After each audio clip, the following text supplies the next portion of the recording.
Good evening and welcome to 7th grade world history. My name is Kevin Duras and I'm sure you're all at this point wondering why you're looking at a video and not me standing up in front of the class.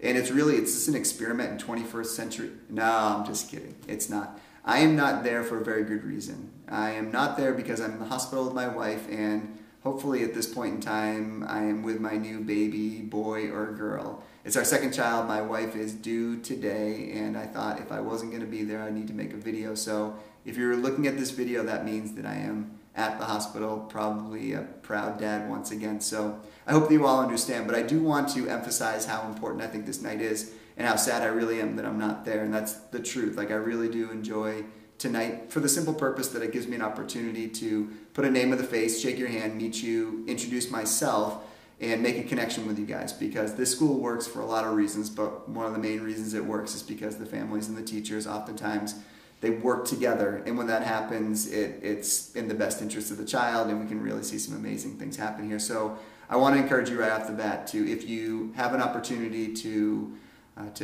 see me in the hallway, or if you're walking your child in, or you're making a special trip to come see me, I really do welcome that because it means a lot to me. So I'll just start off with that. But tonight is Meet the Teacher, so I want to give you a little bit of information about who I am.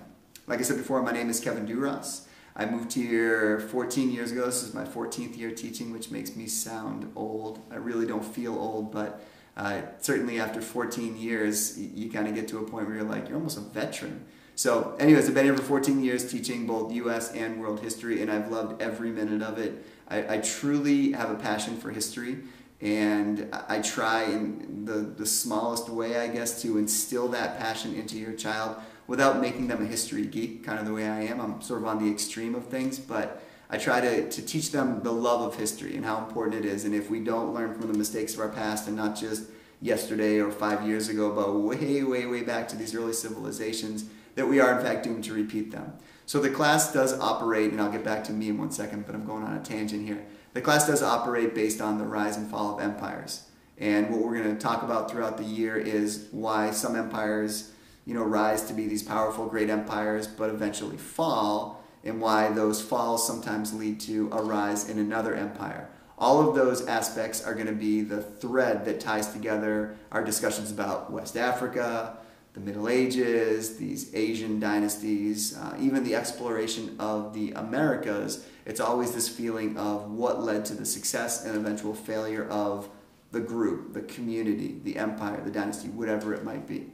So that's kind of something that, as you're looking at what we're studying now, which is the West African empires, we look at why they were so great, but why eventually they fell. And the lessons that you can learn from that really are much more than just, if you're an emperor one day, here's what you should do. Because the kids always joke about that. They're like, I'm never going to be the leader of an empire, which I guess you never know. But taking those lessons and applying them to their lives is something that they eat up and love. And applying them to current events, we do that as well. Which leads me to our Empire Project, which is a year-long project that the children will start getting into groups over the next couple of weeks. And they'll be creating an empire from what they learned throughout history. They're going to create their utopian society. And the kids love this. They love working together to create, deciding, should we build 5 schools and 2 churches, or, a post office, or this and that. They have to really kind of prioritize and figure out what's going to be important to their empire. So they work together, they create something from their lessons in history, and they keep it throughout the year, and they keep coming back to it. At the end of the year, we have kind of an empire off, I guess, where they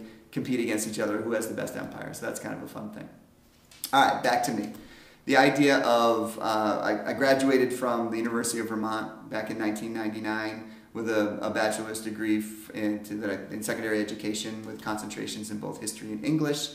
Then I moved out here, like I said before, spent a couple years teaching, and then went back and got my master's from Michigan State. So I don't know if I'll ever be an administrator, but I have the ability to at some point in time if that's what I so choose to do. My family is very much Yellow Jacket proud, I guess you could say. My wife teaches pre-K 4. She's down in the Munchkin room, and if you started Country Day in the junior school, the middle school, you have to go see the lower school. It's the most amazing place. So not only am I very excited about getting up every morning and coming to school, so is my wife, and now my daughter, who's 3, is at the lower school, and it's just been a really cool experience. My mother-in-law is Joan Bailey. Some of you guys may have had her, but she no longer teaches at the school. She used to teach for 20 plus years down at the junior school, and she's awesome.